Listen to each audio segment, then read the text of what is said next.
Presiding Officer. Hindi po ako magtatanong. I will only make a manifestation. I'm only wondering why neither the prosecution nor the defense is presenting a competent witness in the handling of intelligence and confidential fund. Kasi po, in my previous life, sa intelligence, sa law enforcement, ang natatandaan ko, kasi limited yung purpose ng intelligence at saka confidential fund. Nagtataka lang ako, nakita ko yung regularity ng withdrawals ng cash parang every quarter except for December, December 20. So sana kung para ma-educate kami at saka magkaroon kami ng informed decision later on, sana meron tayong competent witness sa pag-handle ng intelligence fund or confidential fund. Para nang sa gano'n naman, ma-appreciate namin at matanong din namin sarili namin, regular ba yung every quarter kasi January, April, tapos July, di ba? Parang regular eh. Ang alam ko, pagka may pangangailangan dahil merong intelligence gathering operation, may confidential activities, saka palang mangangailangan ng pera. So yun lang, Mr. Presiding Officer. The defense may also respond or comment. So with the prosecution. Thank you. We will recognize both sides, but recognize first to respond to the inquiry of the manifestation rather of Senator Judge Lacson. The Honorable Chua, you may proceed, sir. Thank you, Your Honor. Your Honor, we will be presenting our witness, pero hindi po siya yung testigo po pagdating po dyan. In time po, we will be presenting witness or witnesses that will explain yung manner po ng confidential. Kasi I asked my staff, wala po sa listahan ng testigo na meron tayong competent witness. So saan ang galing yung sinasabi nyo may present kayo? Yung COA po. They will be the COA one is not a competent witness sa pag-handle ng intelligence and confidential funds. Meron- Somebody, Your Honor, meron po you know, kasi maybe kami reservation. a retired intelligence officer, somebody like that na maalam mag-handle. Nagtataka lang ako bakit masyadong regular tapos yung una pa, natapat pa na magpapasko. Yes, Your Honor, may present po kami, pero kung makikita po ninyo dun sa aming pre-trial brief, meron po dong reservation. Thank you. Thank you po. Confidential pa daw po. The Honorable Attorney Power rather is recognized for your comment to the manifestation of Senator Lacson. Thank you, You may Mr. proceed, sir. Presiding Officer. Same comment actually with the prosecution, Your Honors. Meron din po kasi tayong mga reservations. So we will present when we feel necessary, Your Honors. Sa ngayon nga, confidential pa din yung witness niya. Senator Erwin Tulfo is recognized for his availment of round 2. You may proceed, sir. You have 2 minutes. Thank you, Mr. Presiding Officer. Ms. Witness, ito pong transaksyon na 125, 4 times po yata ito. Tama po ba? Tama po. Alright. Hindi po ninyo na-report ito sa AMLAC? Gaya po ng sabi ko po, na-invoke ko po yung AMLA rule, prohibiting us to disclose po any information regarding No, I'm that. not saying na you have to disclose to us, pero I'm saying kailangan po bang i-report ito? Kasi ma'am, ayon po sa AMLAC law natin, covered po ang lahat po ng government transactions ng government agencies. Tama po ba? Do you Opo. agree to that? All right. Yes po. At saka, another thing, ito po ba ang transaksyon na ito ay nasa ilalim ng list of due and demandable accounts payable LDDAP? At saka, meron po bang itong advice to debit account ADA? Meron po silang advice na nai-issue po yan. Okay, pero nasa ilalim po ba ito ng LDDAP, yung list of due and demandable accounts? I Payable. think agency na po ang pwedeng sumagot po regarding this. Okay, all right. That's all, Mr. Presiding Officer. Thank you, Senator Judge Erwin Tulfo. Senator Judge Risa Ontiveros for her second round. You may proceed, ma'am. When you're ready, you have 2 minutes.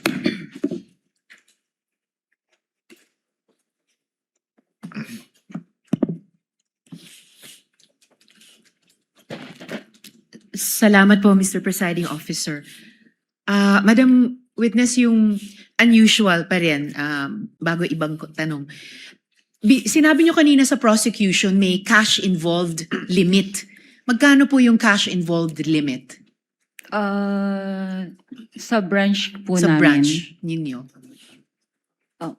Pwede ko bang hindi sagutin po yan for security? All right.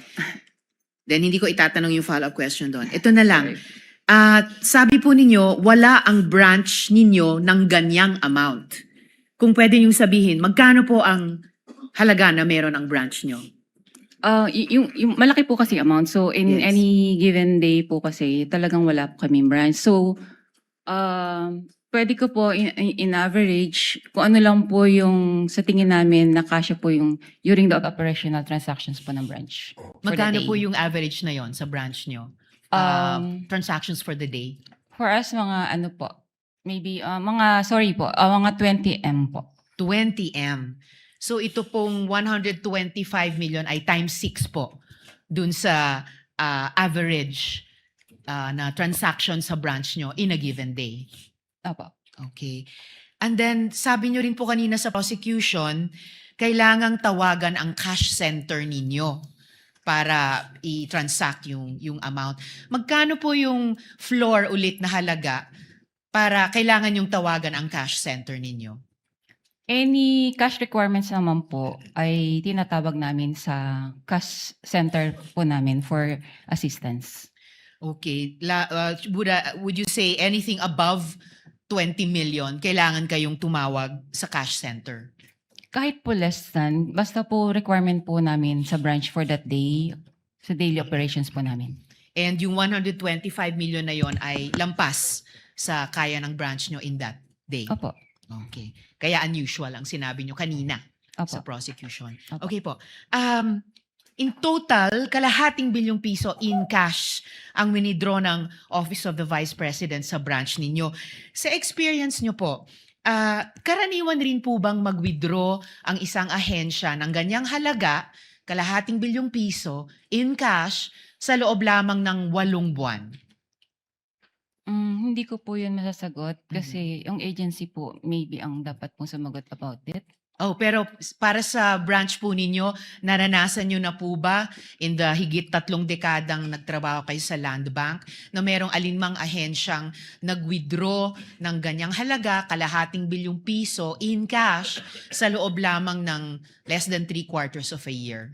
Wala po akong ma-recall kasi mostly nga po ang sabi ko ay puro through online or ang transactions na po nila or cheque. Okay. At bilang branch manager, sinigurado niyo po ba na otorisado talaga ni Vice President yung pag-withdraw ng kalahating bilyong piso? Meron naman po kasi silang inisyong advice. Mhm. So binase naman po natin yung checking na inisyu kay Ms. Gina Costa na ito po ay may advice na po and funded. Alright. So batay dun sa issue advice ni Ms. Jean Acosta, yun na yung pagtitiyak nyo na otorisado ni VP yung pag-withdraw nitong kalahating bilyong piso in Opo. cash. Opo. Salamat po. Salamat, Mr. Presiding Officer. Last 2 questions if there's a final round. Salamat po. Thank you, Senator Judge Risa. Senator Judge Rafi Tulfo for his availment of round 2. You may proceed, sir, when you're ready. You have 2 minutes. Madam Witness, how are government agency accounts being opened sa Land Bank? Ano yung proseso po? Pakiulit po, sir. Ano po yung proseso para yung isang government agency ay makapag-open ng account sa Land Bank? Meron pong request na galing po sa kanila. At the same time po, meron din pong approval from the Bureau of Treasury na mag-open po sila ng account sa amin. So once approved na po ito, ay ma-open na po yung account sa Land Bank. Very good. Now, sa kaso po ng OVP, sino po yung nag-open ng account? Sino po yung pumunta sa bangko ninyo para i-open yung account ng OVP? Ang alam ko po, nag-inquire po yung head po ng Huwag agency. pong alam ko. Dapat sino po talaga? Sigurado dapat kayo. Yung head po ng cash division. Nila. Opo. Okay. Ano po yung mga presentang dokumento para magpapatunay na sila po'y authorized talaga na mag-open account on behalf of the OVP? Gaya po na sabi ko nga po kanina, yung pong request nila na mag-open account, at the same time, yung approval po ng Bureau of Treasury na sila po ay allowed po mag-open ng account sa amin. I don't know kung nasa niyo po yung question kanina. Sino po yung person na pumunta doon para magpresenta na ako'y from OBP at nagpakita ng dokumento at ako yung authorized person to represent the OBP for this account? Yung head po ng cash division po ng OVP. And what is her name again? Anong pangalan niya po? Hindi ko na po ma-recall yung head po. Yung isa po kasi staff niya po yun, Okay. si Miss Queenie. So pagdating niya po doon sa bangko, meron po siyang sigurado akong binabanggit ng mga taong point person na para pumunta sa bangko para mag-withdraw at sino yung mga signatories, etc. Tama?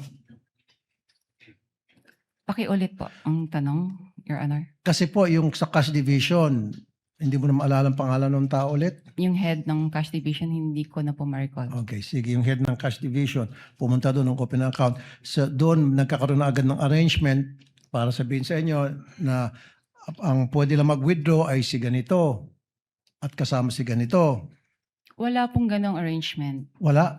Wala pong ganon. O dapat mayroong arrangement para malaman ninyo kung sino yung point person ng OBP para tumawag sa inyo at sino kayo nagde-designate ng point person to coordinate from the OBP to the Land Bank. Yung po, sorry po, ang pagkaintindi ko po kung sino po yung inisyuhan nila ng cheque, ganun po ba? No, sino yung taong nagsasabi sa Land Bank na ito lamang ang recognize namin na tumawag at the day of the withdrawal at ito lamang ang pwedeng pumirma sa cheque, etc. etc. There has to be one person. As to authorized signatories po, aware naman po yung agency kung sino po yung mga authorized pumirma. Ngayon po, kung sino po yung... No, sorry. You're listening but you're not hearing me. Sino po yung tao na nagsabi sa Land Bank na, hey, Land Bank, ito lamang mga tao ang pwedeng kumontak sa inyo, ang pwedeng mag-withdraw, period. Sino yon? ang pagkakalam ko po, yun pong sina Asik or Tonyo po. Sina Tsaka po Asik. sila po kasi yung officers po ng So did they OVP. go personally sa Land Bank or through telephone lamang? Sa pagkakaalala ko po, meron po silang written communication po So how sa did you amin. know na sila talaga yun nasa written communication? Nag-represent po sila ng mga IDs nila. Yung doon po sa kakalala ko So po. they went to Land Bank personally Yes. and then they presented documents to prove that they are that person. Opo. And Kasi- then Go ahead. Sorry po, pwede pong Go mag-butt ahead, in. ma'am. Bali po doon, sa pagkakaalala ko po, sa binibigyan ng dokumento, meron na rin pong photocopy ng mga IDs po nila. Thank you. Thank you, Madam Witness. Thank you, Senator Judge Tulfo. Senator Judge Pangilinan is recognized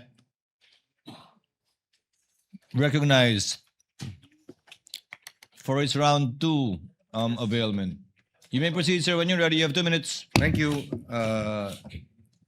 Yung cheque na winidraw o pinisenta sa inyo December 20, 2022, tama? Ang date? Opo. December 20, At- 2022. Kinuha yung pera on the same day, December 20. Opo. So, kung sabi nyo kanina, unusual yung malaking halaga. Unusual din, o usual ba yun? Yung ganung halaga, same day naka-date, same day din i-withdraw? Ganon?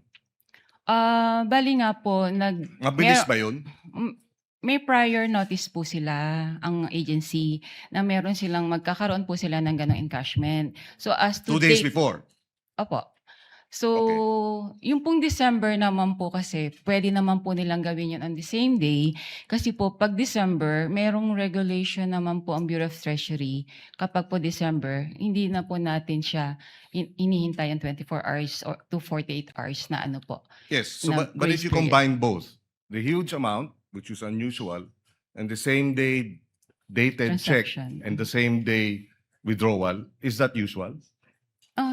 So, tingin ko naman po, usual naman po siya. So the only thing unusual is that it is a huge amount, which you've never experienced in your Yes, 32 Your Honor. years. Opo. Okay. And so tinatawag sa'yo 2 days before kahit hindi pa handa yung cheque, in other words. No? Hindi ko na lang po alam Kasi sa 2 side days- nila. Opo. 2 days before, oh yeah. Pero posible, no, na 2 days before, December 18, 17, hindi pa nahahanda yung cheque, pero ihahanda nila, pininotify na kayo. Opo. Okay.